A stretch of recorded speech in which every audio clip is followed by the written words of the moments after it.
ಸಭಾಧ್ಯಕ್ಷತೆಯನ್ನು ಮಾನ್ಯ ಶಾಸಕರಾದ ಶ್ರೀ ಗುರುರಾಜ್ ಗಂಟಿಗೌಡರು ವಹಿಸಬೇಕಾಗಿ ಕೇಳ್ಕೊಳ್ತಾ ಇದ್ದೇವೆ. ಅವರಿಗೆ ನಮ್ಮೆಲ್ಲರ ಪರವಾಗಿ ಸ್ವಾಗತವನ್ನು ಬಯಸ್ತೇವೆ. ಹಾಗೂ ವೇದಿಕೆಯಲ್ಲಿ ಆಸೀನರಾದಂತಹ ಎಲ್ಲರಿಗೂ ಹಾಗೂ ಬಿಜೆಪಿ ಮಂಡಲದ ಬೈಂದೂರು ಮಂಡಲದ ಅಧ್ಯಕ್ಷರಾದಂತಹ ಅನಿತಾ ಅವರಿಗೆ ಸ್ವಾಗತವನ್ನು ಬಯಸುತ್ತಾ, ವೇದಿಕೆಯಲ್ಲಿ ಆಸೀನರಾದಂತಹ ಎಲ್ಲ ಹಿರಿಯರಿಗೆ ಹಾಗೂ ಬಂದಂತಹ ಎಲ್ಲ ಬೈಂದೂರು ಉತ್ಸವ ಸಮಿತಿಯ ನಿರ್ವಹಣಾ ಸಮಿತಿಯ ಸದಸ್ಯರಿಗೆ ಸ್ವಾಗತವನ್ನು ಬಯಸುತ್ತಾ ಒಂದೆರಡು ಮಾತನ್ನ ಆಡ್ಲಿಕ್ಕೆ ಇಷ್ಟಪಡ್ತೇನೆ. 2025ರಲ್ಲಿ ನೂತನ ಭವಿಷ್ಯತಿ ಎನ್ನುವಂತೆ ಬೈಂದೂರು ಉತ್ಸವ ಅನ್ನುವಂಥದ್ದನ್ನ ಅದ್ದೂರಿಯಾಗಿ ಯಶಸ್ವಿಯಾಗಿ ನಿರ್ವಹಿಸಿಕೊಂಡಿದ್ದೀರಿ. ಆ ಉತ್ಸವದಿಂದ ಬೈಂದೂರಿನ ಒಂದು ಗರಿಮೆಯನ್ನ ಬೆಳೆಸ್ಕೊಂಡಿದ್ದೇವೆ ಅನ್ನುವಂಥದ್ದು. ಅದೇ ಒಂದು ವೇದಿಕೆಯನ್ನ ಎರಡನೇ ಬಾರಿ ಈ ಸಾರಿ ಮಾಡಬೇಕು ಅನ್ನುವಂಥ ಉದ್ದೇಶದಿಂದ ಈ ಸಭೆಯನ್ನ ನಾವು ಕರೆದಿದ್ದೇವೆ. ಮುಂದಿನ ವಿಷಯಗಳನ್ನ ಮಾನ್ಯ ಶಾಸಕರು ಪ್ರಸ್ತಾವನೆಯನ್ನು ಮಾಡಿ ಬೈಂದೂರಿನ ಬಗ್ಗೆ ವಿಷನ್ ಅನ್ನುವಂಥದ್ದು, ಅದಕ್ಕೊಂದು ಆರ್ಗನೈಸೇಷನ್, ಅದಕ್ಕೊಂದು ಪ್ಲಾನ್, ಅದಕ್ಕೊಂದು ಡಿಸ್ಕಷನ್, ಇದೊಂದು ಕಂಟಿನ್ಯೂ ಮಾಡೋಕೊಂದು ವೇದಿಕೆ ಬೇಕು. ನಮ್ಮ ರೆಗ್ಯುಲರ್ ರಾಜಕೀಯ ಚಟುವಟಿಕೆಯಲ್ಲಿ ಆ ರೀತಿ ವಿಷನ್ಗಳನ್ನು ಥಿಂಕ್ ಮಾಡ್ಕಿದ್ರೆ ಗೌರ್ಮೆಂಟ್ ಇದ್ದಳಿಕ ಹೀಗೆ ಅಂತ ಹೇಳಿ ಪಡ್ಕ ಆಫ್ ಆಗಿಬಿಡುತ್ತೆ. ಬೈಂದೂರು ಅನ್ನುವಂತ ಗ್ರಾಮೀಣ ಪ್ರದೇಶದಾಗೆ ಇಂಥದ್ದೊಂದು ವಿಷನ್ ಇಟ್ಕೊಂಡು ಹಿಂಗೆ ಗುತ್ತಾಡುವತ್ತಿಗೆ ಅಸಾಧ್ಯ ಅದೆಲ್ಲ ಕಷ್ಟ, ಅದೆಲ್ಲ ಆತಿಲ್ಲ ಅಂತೇಳಿ ಹೇಳುವಂತ ಆ ನೆಗೆಟಿವ್ಗಳ ಮಧ್ಯೆ ಅದನ್ನ ಒಂದ್ಸತಿ ಮಾಡಿ ತೋರಿಸ್ತಿದ್ರೆ ಒಂದು ಎಕ್ಸ್ಟ್ರಾ ಚಾಲೆಂಜ್, ಎಕ್ಸ್ಟ್ರಾ ಹೋರಾಟ ಬೇಕಿತ್ತು.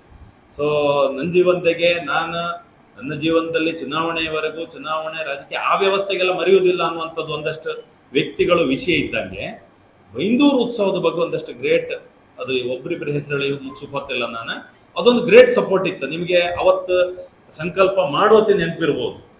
ಇದು ಬ್ಯಾಡ್ದಿತ್ತು, ಇದು 5 ಎಂಬಂತ ನೆಗೆಟಿವ್ ವಾತಾವರಣದ ಮಧ್ಯೆ ಸೋತ್ರ ನನ್ನ ಸಂಗತಿ ಸೋಲೋಕೆ ಒಂದಷ್ಟು ಜನ ರೆಡಿ ಆಯ್ತೀರಿ, ಕರೆಕ್ಟ್ ಅಲ್ಲ? ಕಾರ್ಯಕ್ರಮ ಫೇಲ್ ಆಪತ್ತಿ ಒಟ್ಟಿಗೆ ಫೇಲ್ ಅಂತೇಳಿ ಹೇಳಿ ಒಂದಷ್ಟು ಜನ ಒಟ್ಟಿಗೆ ನಿಂತೀರಿ. ಇದು ಲಾಸ್ಟ್ ಟೀಮ್. ಇದು ಸೋಲುವತ್ತಿಗೂ ಒಟ್ಟಿಗಿರುವುದು, ಅದು ಜೀವನದ ಲಾಸ್ಟ್ ಟೀಮ್. ಅದು ಅವ್ರನ್ನ ಕಳ್ಕೊಂಬಾಗ ಅಂತೇಳಿ ಬೈಂದೂರಿಗೋಸ್ಕರ ಈ ಕಾನ್ಸೆಪ್ಟ್ ಇಟ್ಟಳಿಕೆ ಒಂದಷ್ಟು ಜನ ಇಳ್ಕೊಂಡಿದ್ದಾರೆ. ಬೈಂದೂರು ಒಂದು ಊರು, ಇಷ್ಟು ಮಾತ್ರ ಮನಸ್ಸಿನಾಗಿಲ್ಲದೆ ಇಲ್ಲ, ನಾವು ಒಂದು ಮಾರ್ಕೆಟ್ ಅಂತೇಳಿ ಹೇಳಿ ಒಂದು ಗ್ರೌಂಡ್ ರೆಡಿ ಮಾಡಿ ಅದ್ರ ಸುತ್ತ ಹಲವು ವಿಷಯಗಳನ್ನು ತರಬೇಕು ಅಂತ ಹೇಳಿ. ಸೊ ಬೈಂದೂರು ಉತ್ಸವ ಅಂತ ಹಲವು ಅವಕಾಶಗಳನ್ನು ನಮಗೆ ತಂದು ಕೊಡ್ತು, ನಮಗೆ ಬೇರೆ ಬೇರೆ ವಿಷನ್ ತಂದು ಕೊಡ್ತು, ಬೇರೆ ಬೇರೆ ಧೈರ್ಯ ತಂದು ಕೊಡ್ತು. ಕಳೆದ ಸರ್ತಿ ಕುಮ್ರಿಕಾನ್ ಅನ್ನುವಂತ ಫಾರೆಸ್ಟ್ ಇಲಾಖೆಯ ಕಾರ್ಯಕ್ರಮ ಅದು ಓಡದ್ದೇ ಮತ್ತೆ ಇದ್ರ ನಂತರ ಮತ್ತೆ ಓಡ್ತಾ ಇದ್ದಿತ್ತು ಅದು. ಸೊ ಅವರು ಶಾರ್ಟ್ ಟೈಮಲ್ಲಿ ರೆಡಿ ಮಾಡ್ಕೊಂಡದ್ದು. ಸೊ ಹಾಗಾಗಿ ಈ ಸರ್ತಿ ಅಂತ ಹೇಗ್ ಮಾಡ್ಕ ಅನ್ನುವಂಥ ಕಲ್ಪನೆಗೋಸ್ಕರ ಕಾರ್ಯಕ್ರಮ ಇವತ್ತಿಗೂ ಸಾಲಿಡ್ 3 days 3 ದಿವಸದ ಕಲ್ಪನೆ ಅಷ್ಟೇ ನಾವು ಇಟ್ಕೊಂಡಿದ್ವಿ. ಎಡಿಷನ್ ಆಗಿ ಓಡಿಸಿ ಅನ್ನುವಂಥದ್ದು ಒಂದಷ್ಟು ಕಲ್ಪನೆಗಳಿದೆ. ಅದನ್ನು ನೀವೆಲ್ಲರೂ ಸೇರಿ ಏನ್ ಹೇಳ್ತೀರಿ ಅದ್ರ ಮೇಲೆ. ಅದಾದ್ಮೇಲೆ ಗ್ರಾಮೀಣ ಮೇಳ ಅಥವಾ ಗ್ರಾಮೀಣ ಸಂತೆ ಸಂಜೀವಿನಿಯರನ್ನ ನೆನ್ಪು ಮಾಡ್ತಾ ಇರೋದು ಅದಕ್ಕೋಸ್ಕರ. ಅದರಲ್ಲಿ 2-3 ಇಲಾಖೆಯವರು, ಕೃಷಿ ಇಲಾಖೆಯವರು, ಆಮೇಲೆ ಆರೋಗ್ಯ ಇಲಾಖೆಯವರು, ಆಮೇಲೆ ಕ್ರೀಡಾ ಇಲಾಖೆ, ಇನ್ನೊಂದು 3-4 ಒಟ್ಟೊಂದು 5 ವಿಷಯಕ್ಕೆ ಸಂಬಂಧಪಟ್ಟಂತೆ ಗ್ರಾಮೀಣ ಮೇಳ ಅಥವಾ ಗ್ರಾಮೀಣ ಸಂತೆ ಅನ್ನೋ ರೀತಿ ಪ್ಲಾನ್ ಮಾಡಿ ಆಯಾಯ ಪಂಚಾಯತ್ಗಳಲ್ಲಿ ಅವರು ಒಂದು ದಿವಸ ಇಡ್ತಾರೆ. ಆ ದಿವಸ ಸಾವಯವ ಕೃಷಿ, ತರಕಾರಿ, ಗಡ್ಡೆಗೆಣಸು ಇಂಥದ್ದೊಂದು ಸಂತೆ ಸಂಜೀವಿನಿ ಕಡೆಯಿಂದ ಇನ್ನೊಂದು ಕಡೆಯಿಂದ ಕಲ್ಪನೆ ಆಗ್ತದೆ. ಇಲ್ಲಿ ಸಂಜೀವಿನಿಯರಿಗೆ ಇನ್ನು ಮಾಡಲ್ಲ, ಸ್ಟೇಟ್ ಅಲ್ಲಿ ಮಾತಾಡೋದು ಮಾತ್ರ ನಾನು. ಅದೇ ದಿವಸ ಕ್ರೀಡಾ ಮೇಳ ಅಂತೇಳಿ ಹೇಳಿದ್ರೆ ಗ್ರಾಮೀಣದ ಯಾವುದೋ ಒಂದಷ್ಟು ಮ್ಯಾಚ್ಗಳನ್ನು ಅಲ್ಲಿ ಆ ದಿವಸ ಸ್ಪರ್ಧೆ ಆಗ್ತದೆ. ಅದಾದ್ಮೇಲೆ ಫೈನಲ್ ಇಲ್ಲಿ ಬರ್ತದೆ, ಅದು ಒಂದೊಂದು ಪಂಚಾಯತ್ ನಲ್ಲಿ ಆಗ್ತದೆ. ಆರೋಗ್ಯ ಮೇಳ, ಬೃಹತ್ ಆರೋಗ್ಯ ಮೇಳ ಆಲೋಚನೆ ಅಂತ ಕೇಂದ್ರೆ ಇಲ್ಲಿ ಬೃಹತ್ ಆರೋಗ್ಯ ಮೇಳ ಆಗ್ತದೆ. ಕನಿಷ್ಠ 300 ಅಥವಾ 400 ಅಥವಾ 500 ಅದೊಂದು ಟೆಸ್ಟಿಂಗ್ ಹೇಳುತ್ತೆ ಅಂತ ಹೇಳಿದ್ರು. ಅಷ್ಟು ವಿಷಯಗಳ ಟೆಸ್ಟಿಂಗ್. ಎರಡನೇದು ಇನ್ನೊಂದು ಶಸ್ತ್ರ ಪ್ರದರ್ಶನ ಮತ್ತು ಶಾಸ್ತ್ರ ಪ್ರದರ್ಶನ ಅಂದ್ರೆ 2 ಪ್ರದರ್ಶನ, 2 ಸಪರೇಟ್ ಹಾಲ್ ಇಟ್ಟಿದೆ. ಕಳೆದ ವರ್ಷಕ್ಕಿಂತ ಇನ್ನೊಂದು 10 ಪಟ್ಟು ಇಂಪ್ರೂವ್ ಆಯ್ತು ಅಂಬಂಥದ್ದು. ಅದು ಸ್ಟ್ಯಾಂಡರ್ಡ್ ಅಲ್ಲೂ ಕ್ವಾಲಿಟಿಯಲ್ಲೂ, ಬರೀ ಮತ್ತೇನೋ ಸಂಖ್ಯೆ ಮತ್ತೊಂದೊಂದು ಪ್ರಶ್ನೆ ಅಲ್ಲ. ಸೊ ಗೊತ್ತಿದ್ದವ್ರಿಗೆ ಗೊತ್ತಿದೆ, ಡೇಟ್ಗೆ 3 ಸರ್ತಿ ಇಲ್ಲಿ ಅಂತ ಹೇಳಿ ನವೆಂಬರ್ 1, 2, 3 ಇಲ್ಲ, ಅದೊಂದಿಲ್ಲ. ಯಾಕೆ ಹೇಳಿ ಬೇಕಾ ಮಳಿ? ಬೈಂದೂರು ಉತ್ಸವ ನಮ್ಗೆ ಅದಕ್ಕೊಂದು ವೇದಿಕೆ. ಅದು ಅಲ್ಲಿ ಬೈಂದೂರಿನ ಬಗ್ಗೆ ಆಲೋಚನೆ ಮಾಡೋಕೆ ಮತ್ತೊಂದಕ್ಕೆ ಎಲ್ಲ ಅಂತೇಳಿ ಹೇಳುವಂಥದ್ದು. ಸೊ ಇದೊಂದು 3-4 ಕಾನ್ಸೆಪ್ಟ್ ಸಣ್ಣದಾಗಿ ಹೇಳಿದೆ ನಿಮ್ಮ ಎದುರಿಗೆ. ಇಲಾಖೆಗಳದ್ದು ಇನ್ವಾಲ್ವ್ಮೆಂಟ್ ಮತ್ತೊಂದು ಮಾತಾಡುವ, ಬಟ್ ಹೀಗೆ ಮಾಡುವ ಅಥವಾ ಇಂಥದ್ದು ಯಾವುದೋ ಮಾಡೋದು ಬೇಡ, ಅದು ಸರಿಯಾ ಇಲ್ಲ ಅಂಬಂಥದ್ದು ಇದ್ರು ಡ್ರಾಪ್ ಮಾಡುವ. ಸದ್ಯಕ್ಕೆ ಇಷ್ಟೇ ಇಟ್ಕೊಂಬುದು 3 ದಿವಸ, ಅದರಲ್ಲಿ ವ್ಯತ್ಯಾಸ ಇಲ್ಲ. ಎಡಿಷನ್ ಡೇಸ್ ಸಪರೇಟ್ ಹೇಳಿದ್ರಿ. ಒಳ್ಳೊಳ್ಳೆ ಪ್ರೋಗ್ರಾಮ್ಸ್ ಆಕ್ಚುಲಿ 3 ದಿವಸ ಮಾಡ್ಲಿಕ್ಕೆ ಆಗುತ್ತೆ ಅನ್ನೋದು ಎರಡನೇ ಪ್ರಶ್ನೆ. 3 ದಿವಸ ಮಾಡ್ಲಿಕ್ಕೆ ಆಗುದಿಲ್ಲ, ಕನಿಷ್ಠ 5 ದಿವಸ ಆದ್ರೂ ಬೇಕಿದೆ. ಮತ್ತೆ ಸಭಾ ಕಾರ್ಯಕ್ರಮದಲ್ಲಿ ಮ್ಯಾಕ್ಸಿಮಮ್ ಜನ ಕಮ್ಮಿ ಮಾಡ್ತೀವಿ, ವೇದಿಕೆಯಲ್ಲಿ ಕೂತ್ಕೊಳ್ಳೋರು ಕಡಿಮೆ ಮಾಡಬೇಕು.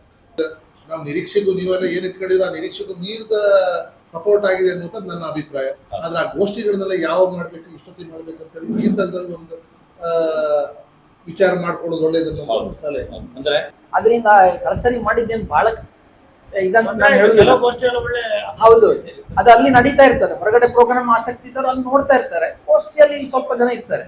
ಮಾಡಿ ಈಗ ಸಾಹಿತ್ಯದ ಲಾಸ್ಟ್ ಟೈಮ್ ಮಾಡಿದ್ರೆ ಅಲ್ಲಿ ರೋಟರಿ ಭವನ್ ಅಂತ ತಗೊಂಡು ಹಾಗೆ ಮಾಡಿದ್ರೆ ಅಲ್ಲಿ ಯಾರು ಬರುದಿಲ್ಲ. ಅವಾಗ ಏನಾಗ್ತದೆ ಅಂದ್ರೆ ಅಲ್ಲಿ ಗೋಷ್ಠಿಯಲ್ಲಿ ಮಾತಾಡ್ಲಿಕ್ಕೆ ಬಂದವರಿಗೂ ಸ್ವಲ್ಪ ಬೇಜಾರಾಗುತ್ತೆ. ಯಾರು ಇಲ್ಲಿದ್ರೆ ನಾ ಇಲ್ಲ ಅಂತ ಯಾರಕ್ಕೆ 1000 ಜನ ಇದ್ರೆ ಇಲ್ಲಿ ಅದ್ರಕ್ಕಿಂತ ಇದು ಬೆಟರ್. ಯಾಕಂದ್ರೆ ಇಲ್ಲಿ ಲಾಸ್ಟ್ ಟೈಮ್ ಗೋಷ್ಠಿ ಮಾಡ್ತಾರೆ. ಆದ್ರೆ ಅದಕ್ಕೊಂದು ಸಮಯ ನಿರ್ಧಾರ ಮಾಡಿ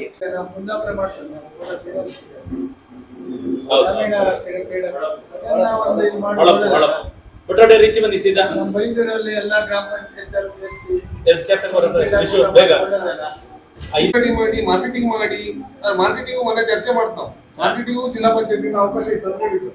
ಆದ್ರೆ ಈ ವೇದಿಕೆ ನಮ್ಮವರಿಗೆ ಸಿಕ್ಕಿದ್ರು ಒಳ್ಳೇದಂತ ಹೇಳುದು. ಬಂದ್ರ ಆಮೇಲೆ ಕೃಷಿ ಇಲಾಖೆಯರು ಬಂದ್ರ ಅಲ್ಲಿ ಏನ್ ಶೈಕ್ಷಣಿಕ ಸಿಗ್ನೇಚರ್ ಹಾಕಿ ಫಾಲೋ ಅಪ್ ಮಾಡಿ ಎಲ್ಲ ಇಲಾಖೆಯರು ಬರ್ತಾ ಇದ್ರು. ಸೊ ಎಲ್ಲ ಇಲಾಖೆಗೂ ಒಂದೇ ಹೇಳುದು ನಾನು, ನಿಮ್ಮ ಇಲಾಖೆ ಬೈಂದೂರಲ್ಲಿ ಏನ್ ಮಾಡ್ತೀವಿ ಇದು ಹಿಡಿದಿಟ್ಕಮ್ ಕೆಪಾಸಿಟಿ ಅವ್ರಿಗಿದ್ರೆ, ಚರ್ಚೆ ಮಾಡುವವರಿಗಿದ್ರೆ ಒಂದಷ್ಟು ಜನ ಆಸಕ್ತಿ ಕೂತ್ಕೊಂತಾರೆ. ನೀವು ಮೇನ್ ವೇದಿಕೆ ಮಾಡಿ ಬದಿಗೆ ಮಾಡಿ ಎಲ್ಲ ಮಾಡಿ ಎಲ್ಲ ಒಂದೇ. ಅಲ್ಲೇ ಎಷ್ಟು ಕಡಿಮೆ ಇದ್ರು ವಿಷಯ ಬರ್ಬೇಕಷ್ಟೇ.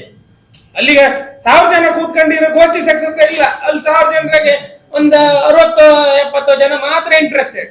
ಕಡೆಗೆ 940 ಜನ ಅವರಷ್ಟಿಗೆ ಮಾತಾಡುದು, ಅವರಷ್ಟಿಗೆ ಕತೆ ಆಡುದು, ಕುರ್ಚಿ ತಿಸ್ಕೊಂಡ್ ಹಂಗಿಂದ ಎಲ್ಲ ಮಾಡ್ತಾರೆ. ಟೈಮ್ ಶೆಡ್ಯೂಲ್ ಕಂಪ್ಲೀಟ್ ಫೇಲ್ ಆದ್ದೆ. ಟೈಮ್ ಶೆಡ್ಯೂಲ್ ನಮ್ಗೆ ಗೊತ್ತಾಯಿಲ್ಲ. ಗಮ್ಮತ್ತಾಯ್ತು, ಜನ ಬಂದ್ರು, ವಾರ ಎಲ್ಲದೂ ಹಬ್ಬದಾಗೆ. ಆರ ಟೈಮ್ ಶೆಡ್ಯೂಲ್ ಸಸೂತ್ರ ಇಲ್ಲ.